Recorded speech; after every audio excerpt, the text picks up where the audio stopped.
kuwulira akamba tebakawulira kabakaaba naye ndowooza amugambye ebigambo ebituufu ekyo kyebagamba nti amangalala Pawulo awandiikira Abakolinto n'agamba nti mukwano mulimu okwegayirira mukwano mulimu okugenda ku maviivi gammwe nga bigamba Simon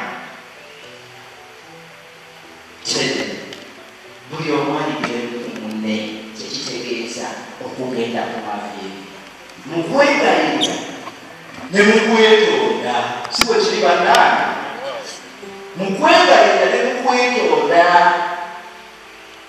olw'okuba buli omu afudde gy'afudde mukamukasinkanya musaagala n'ekirinde ery'amakirimunyo mutuufu buli omu alina ebitakuuka teri ono isinola n'ekyo ligenda kulema wano wali naye mugenda kuwangula nga waliwo okwegayirira nga waliwo okusonyiwagana nga waliwo okukkiriza muno nti muntu amin nti muki nti mumufunze omulembe gwe mukwatiddwamu gwina ebisoomooza mu mpuliziganya naye mwawaka buli omu ateera omunna okutu awulirize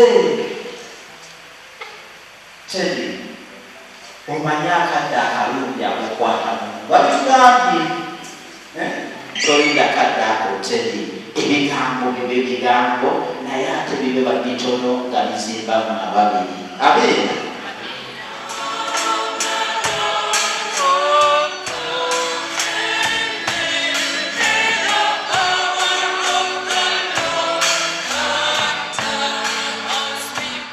Essaawa y'okugatta nga etuuse, Teddy ne Simon mpola mpola baasembera ku mmeeza entukuvu okusobola okubeera ng'ate beefunira obufumbo bwabwe. Era nga wano baagattibwa Reverend Father Charles Lwanga, Sseŋŋendo owa St. Carol Church wali Eggaba. Ne Teddy Nalukwa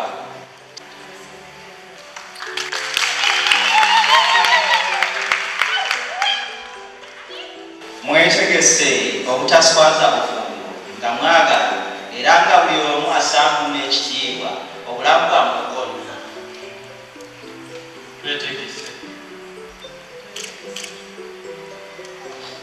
Mwetegese okwagala abaana Katonda bw'aliba ababawadde n'okubagondera nga Kristo n'Eklesiya balagira.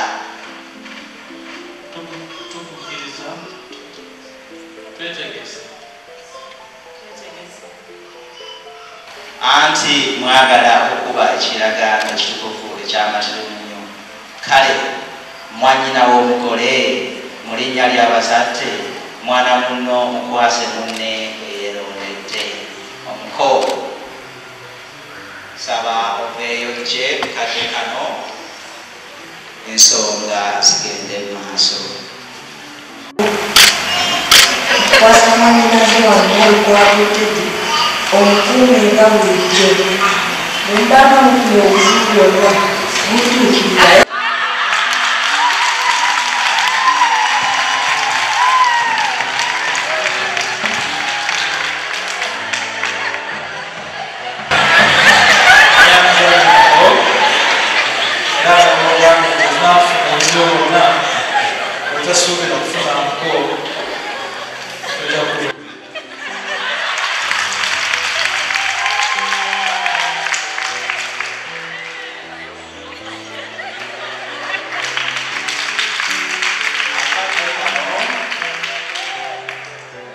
Kadde ke kano akatimba kawenduleko ddala otutegeeze.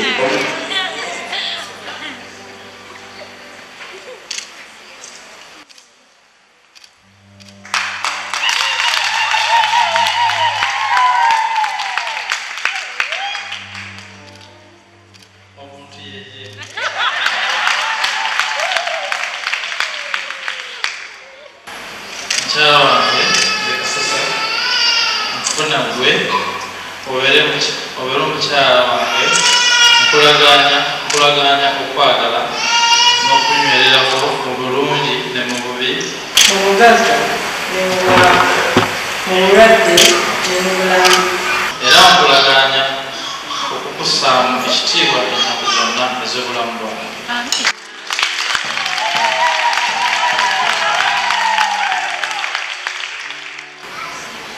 Omwana ono atuuse. Ayi Katonda nyinikigambo ekitukuza byonna, empeta zino ziweewo omukisa. Tusaba ntamu Yesu Kristo Mukama waffe awanga n'alamula emirembe n'emirembe.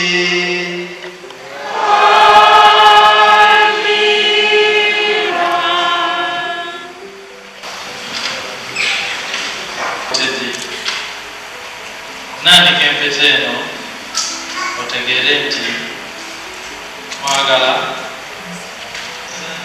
era nja kunywererako okutuuka okufa kwake. Nali omwana nali mwoyo mutukuvu.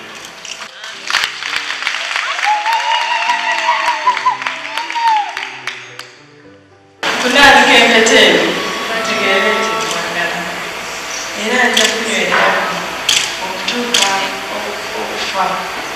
Erinnya lya paati n'erya mwana n'erya mwana.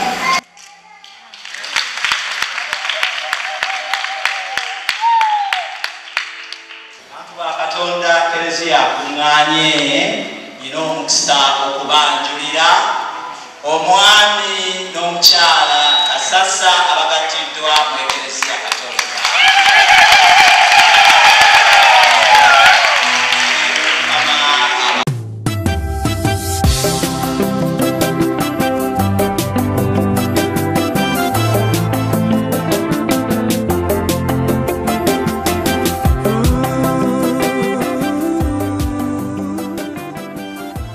Abaagalana bano ababiri nga bamaze okukuba ebirayiro bwe batyo mpolampola nga bayambibwako Metron ne bestman waabwe basayininga certificate, era oluvannyuma lw'okusayininga certificate zaabaweebwa.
Nga bafuluma bayanirizibwa engoma eŋŋanda n'abazinyi ababasanyusaamu.